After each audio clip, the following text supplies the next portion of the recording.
جب سے تم نے بچی اور بچے کا رشتہ تلاش کیا میں تمہیں کبھی یاد نہیں آیا؟ منگنی میں تم نے قرآن کھول کے دیکھا کہ جہیز کے بارے میں، نکاح کے بارے میں، حق مہر کے بارے میں شریعت کیا کہہ رہی ہے؟ شادی کی تاریخ رکھی، برات آئی، کتنے بے حیائی کے ساتھ بہن بھائیوں نے ڈانس چونکوں کے۔ اللہ پھر ایسے کریں گے جب تم خدا کے قرآن اور اللہ سے منہ موڑو گے، اللہ ہماری بچیوں کو بازاروں میں نچوائے گا میرے عزیز۔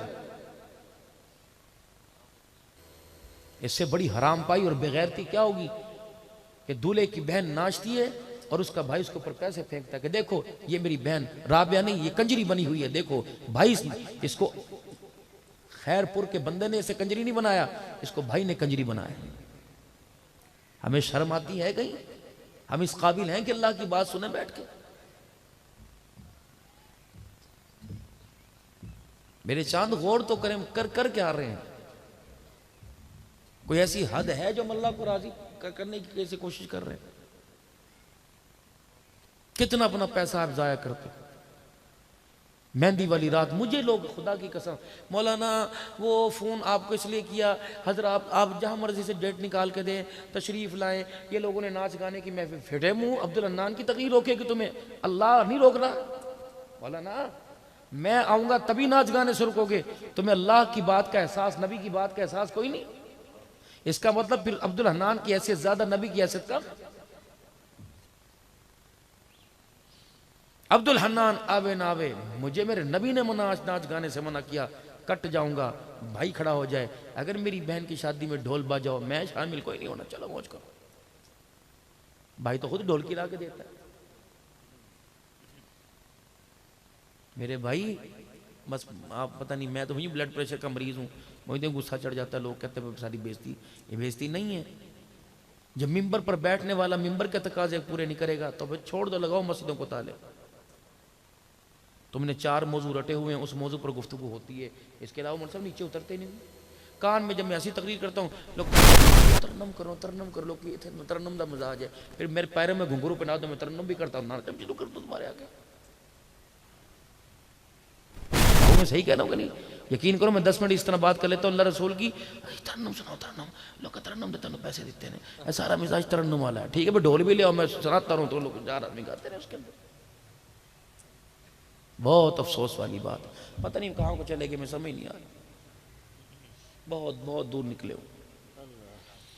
اپنے گھر کے اندر میرے حلال روزی بھوکے مر گئے۔ بہلول دانا کی خدمت میں جنید بغدادی، میں دونوں کی قبروں پہ حاضری دے کے آیا، اللہ ایسی روحانیت، سبحان اللہ۔ بہلول دانا پیر محمد شاہ فرمانے لگے کہ یا اللہ جو نسبت اسے مجذوبانہ دی تھی اللہ وہ نسبت ہمیں اس کے سینے سے دے دے۔ کافی دیر ہم کھڑے رہے، ایک عجیب سی روحانیت تھی اللہ والے قبروں پر۔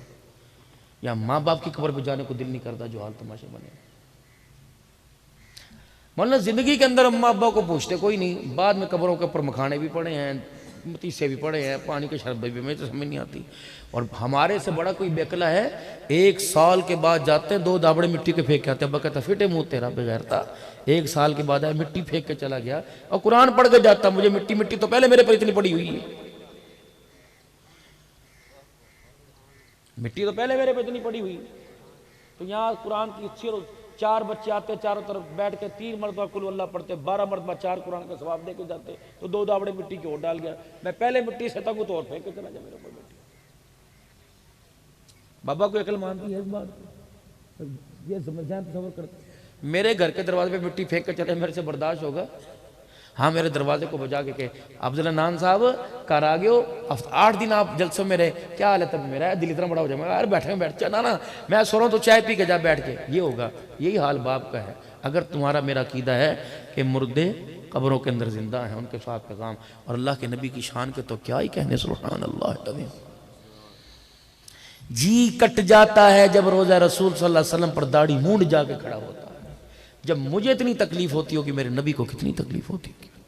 مولانا عمرے جیسا اتنا بڑا برکت والا عمل، احرام کھولتے ہی لوگ شیو کراتے، حج کرتے ہی لوگ شیو کراتے، استغفر اللہ۔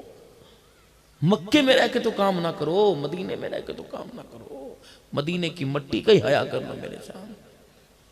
ایئرپورٹ کے اوپر اتنے لوگ پھولوں کے ہار لے کھڑے ہوتے ہیں، کون ہے؟ پتر عمرے تو آ رہا ہے، عربی بایا اور اوکال پہن کے آیا ہوتا ہے، اور اس کے اوپر اس کے آگے جو ریڑھی چلتی ہے اس کے اندر تو پورے جہان کا سامان ہوتا ہے۔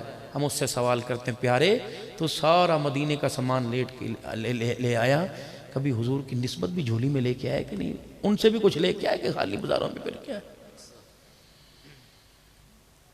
خواجہ فضل علی قریشی رحمۃ اللہ علیہ کی بات کر رہا تھا، حضرت سید احمد صاحب فرمانے لگے، مرید روٹی کو پوچھے حلال دی کہ حرام دی؟